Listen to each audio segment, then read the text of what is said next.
یہ میری خوش قسمتی کہ میں حضور کا امت ہوں، ساری زندگی اس کا شکریہ ادا کرتا رہوں تو کہ شکر ادا نہیں۔ ہم حضور کی امتی، نبی انتظار کرتے رہے، نبی منتظر رہے۔ حضرت خلیل اللہ کی بارگاہ میں پکار رہے ہیں، ربنا وابعث فیہم رسولا، مالک رسول بھیج دے۔ کوئی کہتا ہے لیسا بفظ ولا بغلظ، وہ ترشرو نہیں ہوگا، سخت مزاج نہیں ہوگا، ماتھے پہ شکنے لانے والا نہیں ہوگا، وہ پیار بانٹنے والا ہوگا۔ بس وہ آیا جا رہا ہے۔ حضرت عیسیٰ نے تو نام بھی بتا دیا، مبشرم برسول یاتی من بعد اسمہ احمد۔ لوگوں میں جا رہا ہوں، چلو نام بھی بتا دیتا ہوں، میرے بعد جو آنے والا اس کا نام احمد ہوگا۔ نبی انتظار کرتے رہے، 12 نبیوں نے انتظار کیا حضور کی امت میں ہونے کے لیے، تمنا کی۔ نستورہ راہب انتظار کرتا رہا، بحیرہ راہب انتظار کرتا رہا۔ شب ہجر کی سختیاں کوئی اس سے جا کے پوچھے، تیری راہ تکتے تکتے جسے صبح ہو گئی۔ زندگیاں گزار دی انہوں نے۔ سلمان فارسی کی کہانی سن لو، مجوسی کے بیٹے تھے، حق کی طلب میں نکلے، باپ نے گھر سے نکال دیا۔ ایک پادری کے پاس جا کے رکے، زندگی بھر اس کی نوکری کی۔ جب اس کا آخری وقت آیا، اس نے کہا میری تدفین کے بعد غموریا چلے جانا، وہاں کا پادری خدا رسیدہ ہے، تجھے اس سے کچھ مل جائے گا۔ کہتے میں وہاں سے غموریا آ گیا، پھر اس پادری کی ساری زندگی خدمت کی۔ جب وہ مرنے لگا تو اس نے کہا کوئی ایسا شخص نہیں ہے جس کے پاس اب میں تجھے بھیجوں، لیکن نبی آخر الزمان کے ظہور کے لمحے آ گئے۔ تو یہاں سے یثرب چلا جا، وہ اس نبی کی ہجرت گاہ ہوگی، تیری زندگی سنور جائے گی، تو نے بڑی محنت کی ہے، بڑی نوکری کی ہے میری۔ کہتے میں نے اس کو کہا کہیں ایسا نہ ہو میں دھوکہ کھا جو مجھے کوئی نشانی بتا دے۔ اس نے کہا 3 نشانیاں، ایک صدقہ نہیں لے گا، دوسرا ہدیہ رد نہیں کرے گا، تیسرا 2 کندھوں کے درمیان مہر نبوت ہو۔ کہتے ہیں میں نے اس کی تدفین کی، یثرب کی جانب جاتے ہوئے ایک قافلے میں شامل ہو گیا۔ انہوں نے مجھے پکڑ کے اپنا غلام بنا لیا، لیکن میرے پہ مہربانی یہ کی کہ مجھے بیچا جا کے مدینے میں۔ ایک یہودی نے مجھے خرید لیا، میں اس کے باغ میں گوڈی کرتا تھا، کام کرتا تھا، کھجوریں توڑتا تھا، لیکن میں انتظار میں تھا کہ کبھی وہ نبی آخر زمان آئے تو مجھے دید ہو، کبھی عرش پر، کبھی فرش پر، کبھی ان کے در، کبھی در بدر۔ غم عاشقی تیرا شکریہ، میں کہاں کہاں سے گزر گیا۔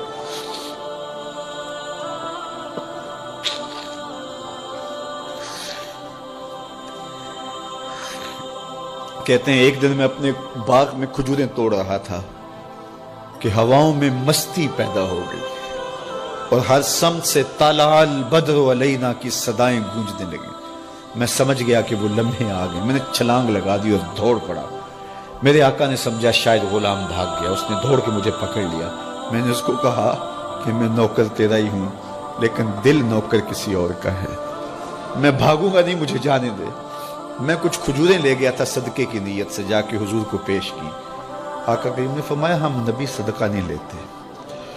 کہتے ہیں نشانی ایک پوری ہو گئی۔ کہتے ہیں کہ میں کچھ دنوں کے بعد اور کھجوریں لے گیا اور میری نیت ہدیہ کی تھی، میں نے پیش کی، حضور نے قبول فرما لی۔ لیکن میں بھی کہتا تھا تیسری نشانی بھی پوری ہو لے تو پھر مانوں گا، اور وہ کیا تھی؟ 2 کندھوں کے درمیان مہر نبوت۔ کہتے ہیں ایک دن حضور میرے باغ میں آئے اور آقا کریم نے اپنے مبارک کندھے پہ چادر رکھی ہوئی تھی اور چادر کی اوٹ میں مہر نبوت چھپی ہوئی تھی، اور میں پیچھے ہو کے دیکھتا تھا، اور میری آرزو یہ تھی کہ کوئی تیز جھونکا ہوا کا آئے اور چادر ہٹ جائے اور میں مہر نبوت کی زیارت کر لوں۔ حضور میرے ارادہ قلب سے آگاہ ہوئے، فَأَلْقَى إِلَيَّ رِدَاءَهُ، حضور نے چادر اتار کے میری جانب پھینکی اور پھر ایسے رخ کر کے فرمایا انظر الی ما امرت بہ، اس پادری نے جو بتایا تھا دیکھ لے آ کے۔ تو کہا میں نے دیکھا کہ حضور کے دو کے درمیان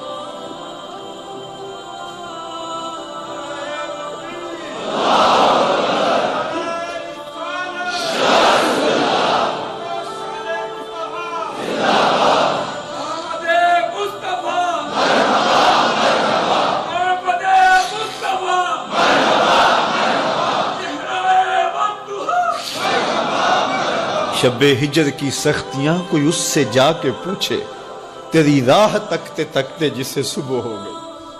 ہم نے تو کوئی انتظار نہیں کیا نا، ہم نے تو کوئی دکھ نہیں سہا، ہم سوئے تھے مقدر جاگ اٹھے. ہمارے والد مسجد سے مولوی صاحب کو بلا لائے. انہوں نے کان میں آ کے کہا مبارک ہو تو حضور کا نوکر بن کے آ رہا.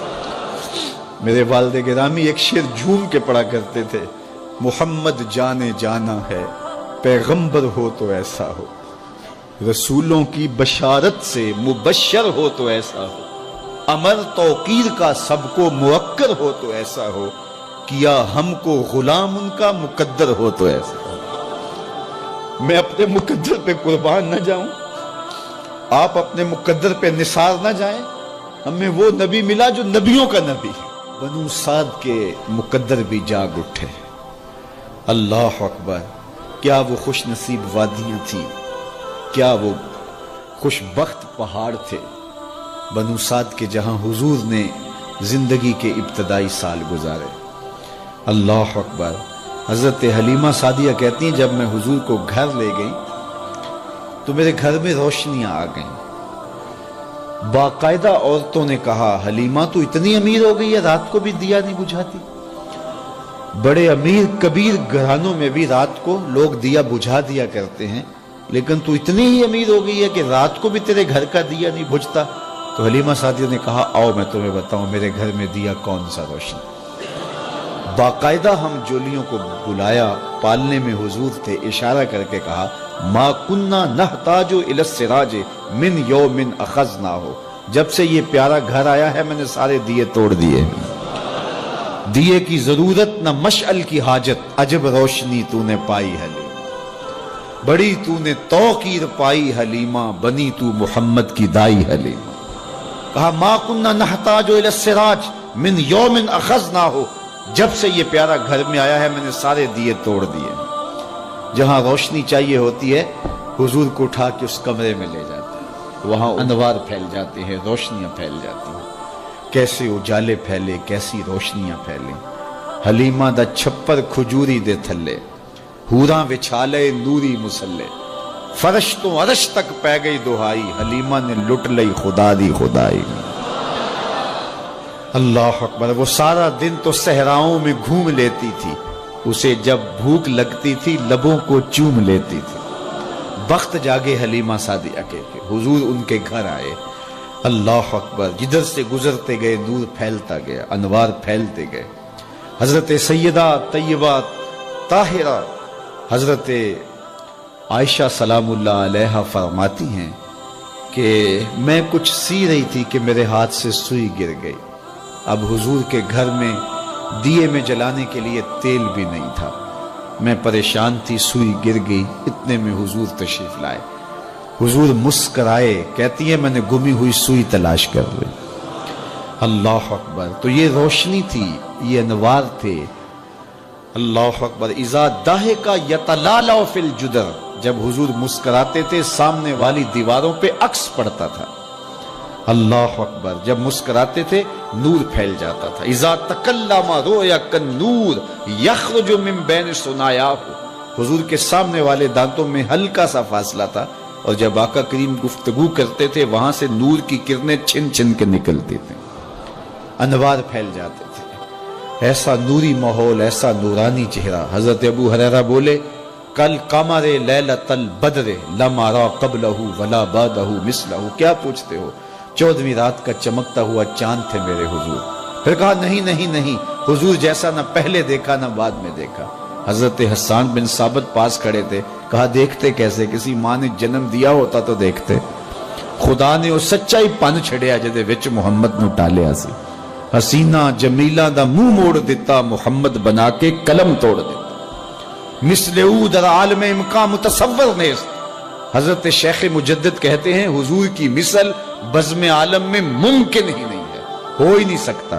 اور اقبال کا لہجہ بھی دیکھیے, رخ مصطفیٰ ہے وہ آئینہ کہ اب اس سا دوسرا آئینہ, نہ کسی کی بزم خیال میں نہ دکان آئینہ ساز میں.